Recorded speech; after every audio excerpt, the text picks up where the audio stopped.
Comment connaître la vraie opinion de vos clients? Bonjour, je suis Sébastien Knight, le marketeur français et chaque jeudi à 19 h, je partage avec vous un rituel de l'entrepreneur libre, c'est-à-dire une habitude à l'efficacité prouvée qui est facile à mettre en place pour vous rendre plus heureux et plus productif. Aujourd'hui, j'aimerais partager avec vous une technique qui permet de savoir ce que pensent réellement vos clients de vos produits ou services et de ceux de la concurrence. Cette technique, c'est le Mystery Shopping. Alors le Mystery Shopping, vous connaissez peut-être le concept, c'est l'idée de devenir un client fantôme ou un client mystère dans votre propre entreprise ou celle de vos concurrents. Autrement dit, fausse moustache, fausse barbe et vous allez appeler le service client, aller au guichet, vous allez acheter en fait un produit en vous faisant passer vous-même pour un consommateur normal. C'est une stratégie marketing classique qui a pour objectif de tout simplement savoir quelles sont les pratiques de vos concurrents pour savoir également dans votre propre entreprise quelle est la façon dont vos employés traitent vos clients. Donc, vous vous faites tout simplement passer pour un client normal. Sur Internet, c'est assez simple. Vous créez une adresse bidon sur Gmail, michel.dupont@gmail.com. Vous envoyez 2 ou 3 emails au service client ou vous passez un coup de fil en vous faisant passer pour une tierce personne et vous posez un certain nombre de questions dans le but justement de voir comment est-ce qu'on vous traite. Donc, si vous le faites chez les concurrents, ça vous permet de savoir quelles sont les bonnes pratiques. J'ai déjà abordé ce sujet dans une précédente vidéo dont le thème était « Comment éviter de devenir obsolète ».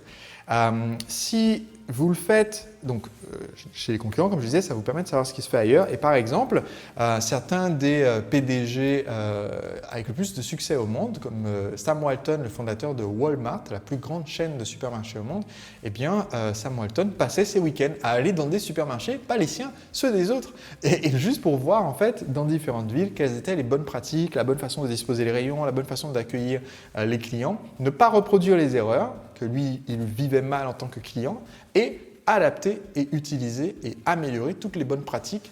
Donc, ça vous permet en fait d'avoir une vision beaucoup plus large de ce qui est fait sur votre marché et hop, de récupérer toutes les bonnes pratiques. Le faire chez vous, ça vous permet de savoir comment votre service à vous traite les clients. Ça, c'est aussi quelque chose de positif. Maintenant, je vous ai mentionné aujourd'hui que l'intérêt du Mystery Shopping, c'était également de savoir quelles étaient les vraies opinions de vos clients. Pourquoi? Parce que si vous posez la question en étant le vendeur, en étant le chef d'entreprise, que vous posez la question à vos clients de savoir ce qu'ils ont pensé du produit ou du service vendu, eh bien, ils vont vous donner des réponses, ce qui est bien, mais ils vont vous donner des réponses qui sont biaisées. Biaisées par la relation qu'ils ont déjà avec vous en tant que fournisseur du produit ou du service. Leur réaction sera par contre beaucoup plus crédible si la question ne vient pas de vous. Pour que la question obtienne une réponse qui soit à 100% valide et sincère, cette question doit provenir d'un autre client. Donc, ce que vous faites, c'est que vous allez en fait vous faire passer ou demander à un autre client de confiance de poser la question pour vous et de se renseigner sur ce qu'on pense de vos produits, ce qu'on pense de vos services, la comparaison entre votre prix et ceux de la concurrence, la comparaison entre votre produit et service et ceux de la concurrence. Et aussi, il peut être intéressant de faire poser la question ou de poser la question vous-même sous couvert d'être un autre client de, en fait, qu'est-ce qui différencie votre produit de celui de la concurrence? Autrement dit, un des intérêts de ce Mystery Shopping, c'est de vous aider à découvrir quel est votre réel avantage concurrentiel. Cet avantage concurrentiel, c'est ce qui fait que Paulette, qui a l'habitude d'acheter sur votre site de e-commerce ou de venir dans votre boutique, va chez vous plutôt qu'ailleurs. Eh bien, pour apprendre à bien décrire cela dans les mots du client, rien de tel que de savoir quels mots le client utilise. Donc, comment faire? Eh bien, vous pourriez par exemple, si vous avez des clients qui sont des ambassadeurs, c'est-à-dire qui vous ont donné la permission de les mettre en avant en tant qu'étude de cas ou en tant que client représentatif de votre clientèle, eh bien, si vous les contactez avec cette adresse Michel Dupont, vous pouvez leur poser la question, voilà, qu'est-ce que tu penses des produits d'un tel, c'est-à-dire votre entreprise, parce que j'envisage, je ne sais pas trop quoi en penser, et observer les réponses. Un autre moyen, c'est d'utiliser, donc au lieu du contact direct, si ce n'est pas possible d'utiliser contact direct, d'utiliser tout simplement sur Internet les forums. les forums et les groupes Facebook sont une excellente ressource parce que vous pouvez, avec un pseudonyme, en vous appelant Jacqueline Dupont, peut-être pas avec le nom de famille Dupont d'ailleurs, vous pouvez aller poser la question en disant voilà, je suis en train de regarder sur le marché, j'hésite entre choisir entre A, B ou C, sachant que la solution C c'est peut-être la vôtre, et j'aimerais savoir ce que vous me recommanderiez, on m'a beaucoup parlé de C, est-ce que ça a un avantage par rapport aux autres?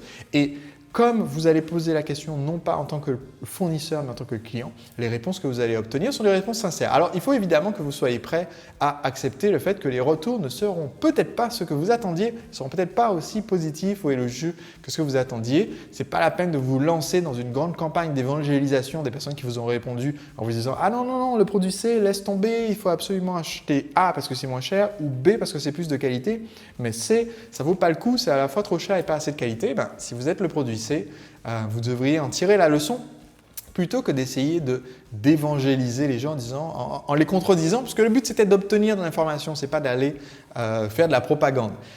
Mais si vous prenez cette habitude simplement d'aller au contact des clients, mais avec cette méthode de mystery shopping, donc c'est-à-dire d'aller au contact des clients, pas en tant que vous, mais en tant qu'une personne tierce qui n'a pas de billes en jeu, on osera davantage vous dire la vérité et vous pourrez du coup la prendre en compte pour améliorer vos produits, vos services, votre positionnement, votre marketing, votre communication après la vente. Voilà, on se retrouve jeudi prochain à 19h pour un prochain rituel de l'entrepreneur libre, une autre habitude pour faire de vous un entrepreneur libre. D'ici là, si vous voulez recevoir les vidéos gratuitement, tout ce que vous avez à faire, c'est de vous abonner. Je vous envoie gratuitement les vidéos par email chaque semaine. Tout ce que vous avez à faire, c'est de cliquer sur le lien qui se trouve sous cette vidéo. Et si vous n'avez pas encore lu mon livre « Le secret des entrepreneurs libres » où je partage des stratégies marketing pour mettre la vente de vos produits et services en automatique pour que vos produits se vendent sans votre présence 24 heures sur 24, eh bien si vous voulez lire ce livre, sachez qu'en ce moment, je fais une offre spéciale où vous pouvez recevoir le livre chez vous gratuitement. Tous les détails se trouvent également juste ci-dessous. Allez, à très vite, à jeudi prochain. Votre entreprise. Aujourd'hui, j'aimerais partager avec vous un outil et une habitude qui peut vous aider à mieux comprendre vos clients, à plus rentabiliser votre entreprise en anticipant leurs besoins. Cette habitude, c'est celle d'utiliser un